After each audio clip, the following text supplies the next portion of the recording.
কোনো কারণে কোনো দালালের খপ্পরে পড়ে কোনো বাটপাটের চক্করে পড়ে আজকে নারী দেহ ব্যবসা করতে বাধ্য হয়েছে। এই ব্যবসাকে আমরা ঘৃণা করি, যেই মহিলা করে সেও ঘৃণা করে, এটা আমরা হারাম মনে করি। এমন কোনো নারী নাই যেই নারীরা পতিতাবৃত্তি করে অথচ নিজের বাচ্চাকে আবার পতিতা বানাইতে চায়, একজন মাও আপনি পাবেন না, ঠিক কিনা? আমার জীবন যেমনে গেছে গেছে, আমার জিয়ের আমি ডাক্তার বানায়, আমার জিয়ের আমি স্কুলে পড়ায়, আমার জিয়ের আমি লেখাপড়া করায়, কাম লাগলে বিদেশ পাড়ায়। কোনো মাও চায় না তার মেয়ে দেহ ব্যবসা করে খাক। যেই মা দেহ ব্যবসা করে সেই মাও চায় না তার বাচ্চা দেহ ব্যবসা করে খাক। মানে কি? মানে হচ্ছে স্বেচ্ছায় সব জ্ঞানে পৃথিবীর কোথাও কোনো নারী দেহ ব্যবসা করে নাই। কারণে কারণে অর্থনৈতিক অনটনের কারণে, দালালের খপ্পরে পড়ে, বাটপাড়ের চক্করে পড়ে মহিলারা এই কাজ করতে বাধ্য হয়। তাদেরকে আমরা স্বীকৃতি দেব দূরের কথা, আমরা বিকল্প রাস্তায় কিভাবে এই অবৈধ কাজ বন্ধ করা যায় সেই প্রচেষ্টা আমরা করব, ঠিক কিনা? আমরা করবো এটারে বন্ধ, আর এটারে তারা আরো আবাদ করতে চাইতে আসে। আমরা গিয়ে কচু কাট কাটতে খেত পরিষ্কার করতেছি, মশা টশা যেন না থাকে, হাতে গিয়ে নতুন করে কচু গাছ লাগাইতে আসে বড় বড়। আল্লাহ যেন হেফাজত করে, সবাই কোনা হবে। এই সঠিক বুঝ যেন আল্লাহ আমাদেরকে দান করে, সবাই কোনা হবে। কষ্ট হইতেছে আপনাদের না? ছেড়ে দেওয়া দরকার। আরেকটু সহজ করে আরেকটু কথা না কইলে বুঝতেন না ভাইও। আমরা তো বলি না নারীর কোনো অধিকার নাই। আল্লাহ ইসলাম নারীরে কি অধিকারটা দিছে, কি অধিকারটা দিছে নারীরে। অন্যায় ভাবে নারীর গায়ে হাত ওঠানো যাবে না।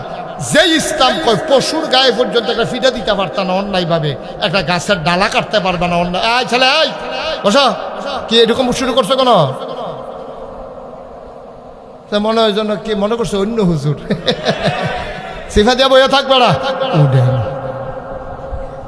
লড়াচড়া করো না, কথা শেষ করতে দাও, সবাই কোন আমিন। ভাই এই সমাজটা এমনি চলে নাও, সমাজটা নারী পুরুষ মিলেই চলে। আমরা বাইরে দিয়ে যত কাম করি, বেরিয়েতে রান্দা না দিলে তো আমরা খানায় বন্ধ, ঠিক কিনা কও? তো মহিলারে তো এই সমাজটার মধ্যে, এই পরিবারটার ভিতরে মহিলার অবদান আছে, পুরুষের অবদান আছে। বেড়াইতে কাম করে বাইরে দিয়া, মেন্ডুতে কাম করে বেরিয়ে বেড়াইতে, মেন্ডত কম যে রেডি করে বেরিয়েতে, কিন্তু তারা কোনো কাম ছাড়া থাকে না, তারা আজাইরা বইয়া খায় না। ফলারা বাপে যেমন জন্ম দেয়, মেলামেশা করে, মায় ফেডো ধরে, মায় আবার তারে এই তিল তিল করে পেশাব পাহেনার ভিতরে শুইয়া নিজে ঘুমাইয়া এই নিজের শরীর জরুরিটা জায়গায় আমরা বেড়াইতে ধৈর্য ধৈর্য পারলাম না, পেশাব করে দিলে বিছনাথ। আমি অনেক বেড়াইতে দেখছি যেমনি তারে হালাইছে আর কুদুর জোরে হালাই নিতে ভাঙ্গিয়ে গেল গো। আমরা বেড়াইতের স্যাদ বেশি, বেড়াইতের স্যাদ কম, ধৈর্য বেশি। তারারে আল্লাহ এই ধৈর্য দিয়া ফাড়াইছে বাচ্চা কাচ্চা মানুষ করার জন্য। মহিলাদের অনেক অবদান। কারণ আপনি যদি একটা সাইকেল দিয়ে, আপনি যদি হাতে দেবিদ্যার যাইতেন চান, সর্বনিম্ন অক্ষর কম করে হইল বাসে না গেলে সিএনজিতে যাবেন, সিএনজি না গেলে হুন্ডা দিয়া যাবেন, হুন্ডা দিয়া না গেলে অক্ষরে নাই আপনাকে সাইকেল হইলেও তো লাগবো। আপনি সাইকেলটা যদি চালাইতেন স্যার, সাইকেলের দুইটা চাক্কা লাগেনিও। চাক্কাটা ঘুরলেন আপনার রাস্তাটা আগুয়ায়। কথা করেন, খেয়াল করেন, সিয়ন কথা। চাক্কাটা যত ঘুরে তত রাস্তা আগুয়ায়, চাক্কা যত ঘুরে রাস্তা তত জুড়ে আগুয়ায়। সব আনাল্লা কয় না? তো চাক্কা না থাকলে সাইকেলটা চলবো নি। এই সমাজটা চলতো না স্বামী স্ত্রীর এই একটা চাক্কা না থাকলে। চাক্কার ভিতরে দুইটা অংশ থাকে, একটা হইলো টিউব আর একটা হইলো টায়ার। টিউবটা কি বাইরে না ভিতরে, আর টায়ারটা কি ভিতরে না বাইরে? তো হইলে মহিলারা হইল টিউব, তারা চাক্কার দুইটা অংশ। খেয়াল করেন কইলা হুদা একটা জিনিস দিয়ে চাক্কা হয় না, চাক্কা হইতে টিউবও লাগে, টায়ারও লাগে। টিউবেরও দাম আছে, টায়ারেরও দাম আছে। টিউব হইলো ভিতরে, টায়ার হইলো বাইরে।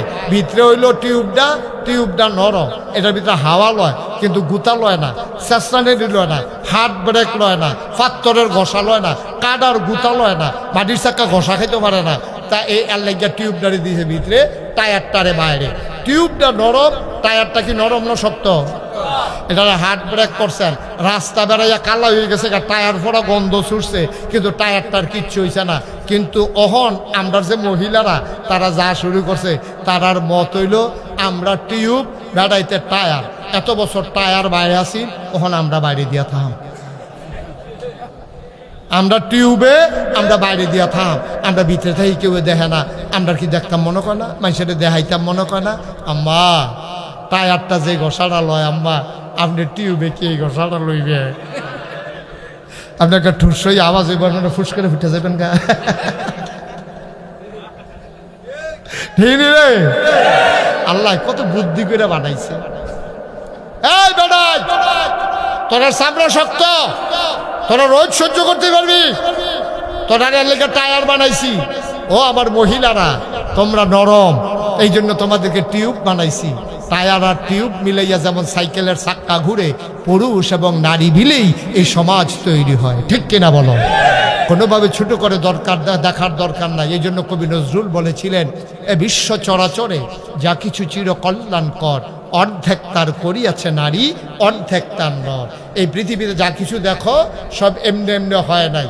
যত সভ্যতা দেখো নারী এবং পুরুষ করেছে। পুরুষ যুদ্ধ করেছে ময়দানে, আর নারী সেবা শুশ্রূষা করেছে তাঁবুর ভিতরে। ঠিক কিনা? পুরুষ